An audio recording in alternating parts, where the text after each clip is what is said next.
Hi, Honest Discussioner here. This is a little bit of a better look at my new place that I'm staying at with my girlfriend. And I'm going to try to actually prove theism. I'm going to do a miracle right here before your eyes and do a video in one entire shot somehow.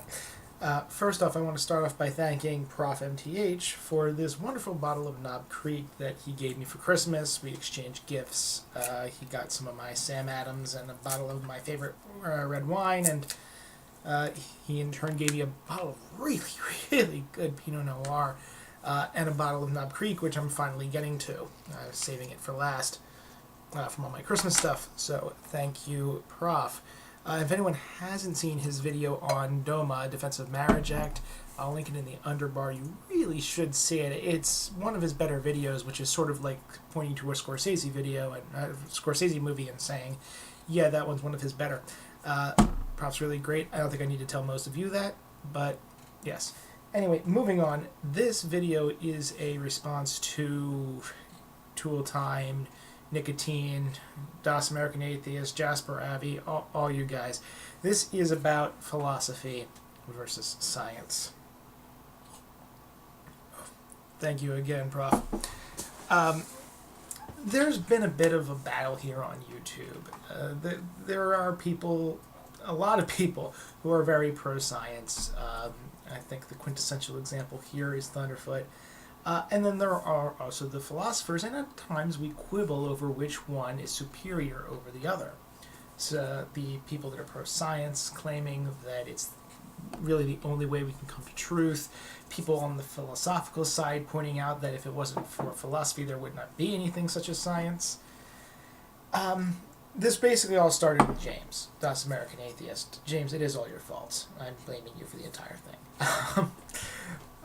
When he brought up this idea of, religion deserves some credit for things. Yes, they've done a lot of harm to the world, but they've also done some good things.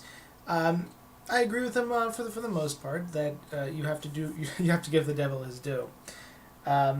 Some people have claimed that whatever religion has done, it's pales in comparison to the atrocities it's performed. Even if that's true, it's still besides the point.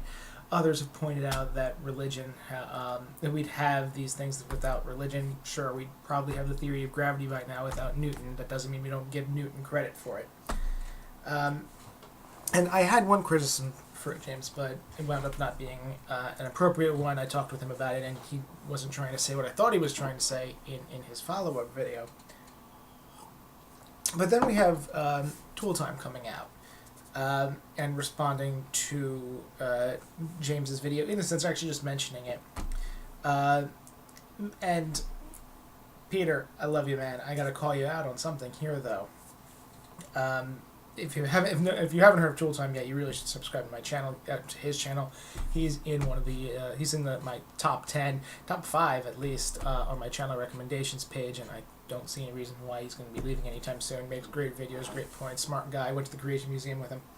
But at one point he's talking about, and while he is very pro-science, he's mentioning that there are some things that science does that isn't necessarily necessary, such as mapping patterns of reproductive behavior of some small insect.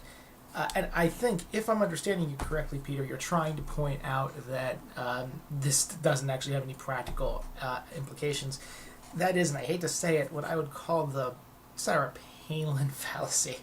Oh God, I really don't want to associate those two together because they couldn't be further apart. But this is when Sarah Palin criticized federal funding going towards, I think it was, fruit fly reproduction.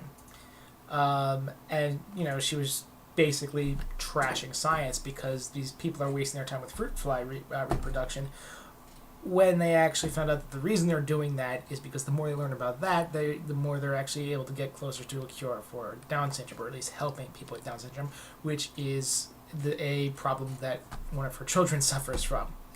All of the knowledge that science gathers, even if it doesn't have an immediate practical benefit, and most of the time it does, it still furthers our understanding in other areas, which will eventually lead to practical benefits. The problem that I'm having here, and this is the main gist of this entire video, is that science and philosophy fight way more often than they should. These are two sides of the same coin. These are two imperative things to our to our civilization. Things that without them we'd still be in the caves. And both of them. Without philosophy, I don't think I could go into all the things we wouldn't have without science. Just look around us. But without philosophy, we probably wouldn't even have the freaking Constitution. There is a plethora of ideas that have been built upon other ideas, that came from a few Greek guys a long time ago, and that's part of the reason why we were able to pull ourselves out of those damn caves to begin with. It's a very important endeavor, and science and philosophy are basically brothers and sisters, in my view. They both rely on each other, they can both be helped by each other, and there's really no need to fight. It's like seeing two best friends go at it. They're while the creationists lob stones at both of them. It's ridiculous, guys. We need to get over this sort of thing. We need to use science when science is appropriate, and we need to also appreciate philosophy, for it is able to uncover things that science is not yet capable of touching. I think it was in Bertrand Russell's History of Western Philosophy, he went over, I forget what his name is, a philosopher begins with T, but long before the scientific method, he was able to observe things about the nature of reality. He was able to predict weather patterns basically for the next season. He bought all the olive presses, and he made himself a fortune. And I think he gave it all away. This could technically be, not necessarily accurate, but it's an example of how philosophy does actually have practical implications. Without it, we would not be here today. And civilization owes just as much to it as it does to science. I think that's about all I have to say on that. Thank you to everyone who subscribed to the Honest News channel. Videos will be coming up on Monday. In case you haven't heard yet, I'm starting a new channel, having daily news segments Monday through Friday, starting next week. I think it's March 7th. Have a nice day. Honest Discussioner out.